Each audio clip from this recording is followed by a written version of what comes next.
Hello would be teachers. पिछले video में हमने डिस्कस किया था कि वृद्धि और विकास क्या है, ग्रोथ और डेवलपमेंट क्या है, उसके बीच के अंतर भी हमने स्पष्ट किए थे। इस वीडियो में हम basic principles of growth and development को डिस्कस करने वाले हैं, वृद्धि और विकास के आधारभूत सिद्धांत। तो हमें इसे दो भाग में डिस्कस करेंगे। पहले भाग में इन 6 सिद्धांतों पर चर्चा करते हैं। प्रिंसिपल ऑफ कंटिन्यूटी, सातत्यता का सिद्धांत। सामान्य तौर पर कहें तो लगातार होता है विकास, विकास सदैव लगातार होता है, चाहे यह धीमा हो या तेज हो, सातत्यता इसमें बनी रहती है। दूसरा सिद्धांत प्रिंसिपल ऑफ इंडिविजुअल डिफरेंसेस, यानी व्यक्तिक विभेद का सिद्धांत। हर एक बच्चे में अपने विभेद होते हैं। अपने का मतलब वह हर दूसरे बच्चे से अलग है। हर एक बच्चा अद्वितीय है, यूनिक है। इसका मतलब और इसका अभिप्राय हमारे लिए ये हुआ कि हर एक बच्चे के विकास को देखने के लिए हमारी नजर, हमारे प्रतिमान अलग अलग होंगे। अब हम आते हैं principle of lack of uniformity, कि समरूपता का अभाव। अब ये समरूपता किस चीज की समरूपता और अभाव किस चीज का होगा? देखो, अभी हमने कहा था हर एक बच्चे का विकास किसी का धीमा होगा, किसी का तेज होगा, किसी में गुणात्मकता ज्यादा होगी, किसी में गुणात्मकता कम होगी, यानी समरूपता नहीं पाएगी सभी बच्चों के विकास में एक साथ। इसी को अब अलग रूप से हम समझते हैं principle of uniformity of pattern. अब याद रखना, यूनिफॉर्मिटी किस चीज में है? सिर्फ पैटर्न में है, प्रतिमान की समरूपता है। सरल शब्दों में समझें, दुनिया भर में बच्चे पैदा होते हैं, उसके बाद वो इधर से उधर पलटना शुरू करते हैं, फिर घुटनों के बल चलते हैं, फिर खड़े होते हैं, फिर दौड़ना शुरू करते हैं। अब पूरी दुनिया में बच्चे इसी प्रकार से चलना शुरू करते होंगे, सीखते होंगे। यही बात हमें बताती है कि बच्चों के सीखने की स्पीड, दर तेज या कम बेशक हो, उनकी गुणात्मकता कम या ज्यादा बेशक हो, लेकिन ये जो पैटर्न है ये सेम रहता है। अगर पैटर्न सेम है तो इससे किसी भी शिक्षक को बच्चे के विकास के बारे में एक बात जानने की सुविधा हो जाती है। और वो बात क्या है? उसको हम कहते हैं प्रेडिक्शन करना, भविष्य अभिकथन करना, सामान्य भाषा में भविष्यवाणी कर देना। यानी आप ये बता पाएंगे ना कि एक बच्चा अगर घुटनों के बल चल रहा है तो उससे अगला कदम क्या होगा, बच्चा क्या सीखेगा? खड़ा होना सीखेगा। तो इस तरह से आप उसके भविष्यवाणी कर सकते हैं। अब अगला सिद्धांत है फ्रॉम जनरल टू स्पेसिफिक, सामान्य से विशिष्ट का सिद्धांत। आप देखिए, जब हमने अपने चाइल्ड साइकोलॉजी को पढ़ना शुरू किया तो सामान्य तौर पे सबसे सामान्य सिद्धांत को हमने पहले लिया कि वृद्धि विकास क्या होता है, कैसे होता है।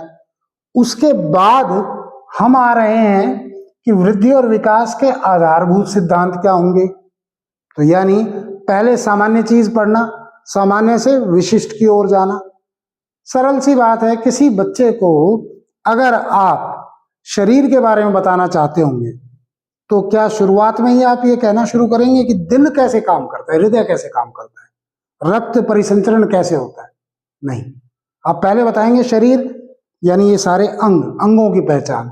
उसके बाद आगे बढ़ेंगे ना, तो यानी जनरल टू स्पेसिफिक, सामान्य से विशिष्ट का सिद्धांत। अगला सिद्धांत है प्रिंसिपल ऑफ इंटीग्रेशन, एकीकरण का सिद्धांत। प्रिय शिक्षकों, इस बात को आप ऐसे समझें कि इंटीग्रेशन एक होना, समान होना नहीं होता है। पहली चीज, इट इज नॉट इक्वलिटी। एकीकरण का मतलब है जो जैसा है वो मिलकर अगर किसी बड़े रूप में काम कर रहा हो। अब इसको एक एग्जाम्पल से समझ लेते हैं। भाई, अगर हम यूं कह रहे हैं कि ये हमारा हाथ है, ये ऊपर से नीचे हो रहा है, ठीक है, एक अंग था और एक एक्शन, स्पेसिफिक एक्शन, विशिष्ट क्रिया ये कर रहा है।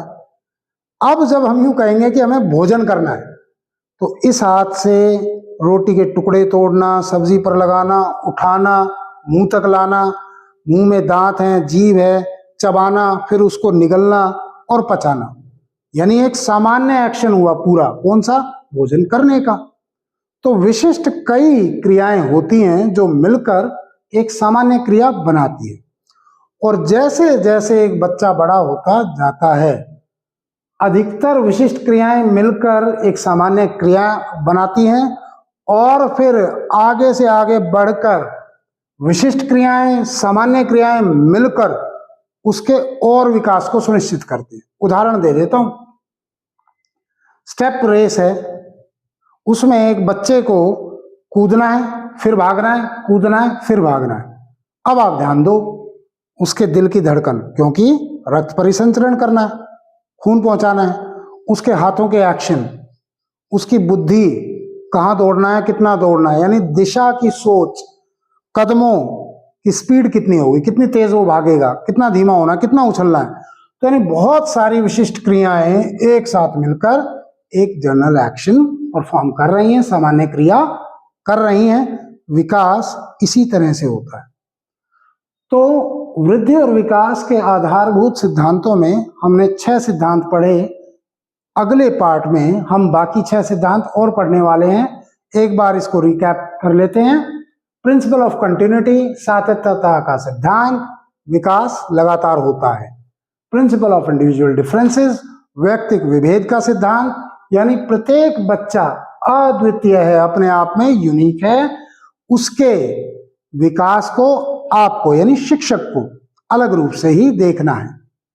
Principle of lack of uniformity, समरूपता का अभाव।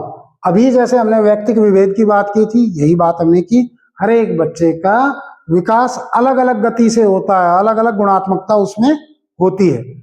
यानी बच्चों की आलोचना हम इस विषय पर नहीं करने वाले कि वह कम क्यों सीखा, बल्कि हम एक फैसिलिटेटर की तरह से उसको और सीखने के नए तरीके देंगे।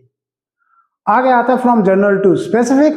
हमने उदाहरण दिया था, पहले सामान्य बात सिखाना, उसके बाद विशिष्ट बातों की तरफ आगे चले जाना। प्रिंसिपल ऑफ इंटीग्रेशन, एकीकरण का सिद्धांत। हमने उसमें सामान्य सूत्र यही ढूंढ लिया कि स्पेसिफिक एक्शंस, विशिष्ट क्रियाएं अलग अलग हो सकती हैं, जैसे हाथ पैर की क्रियाएं, ये सब मिलकर एक जनरल एक्शन परफॉर्म करती हैं, सामान्य क्रिया को जन्म देती हैं।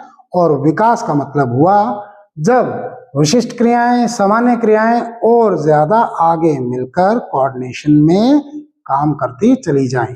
इससे विकास में गुणात्मकता बढ़ती जाएगी, स्किल्स काफी डेवलप होती जाएंगी, व्यवहार में परिवर्तन देखने को मिलेगा।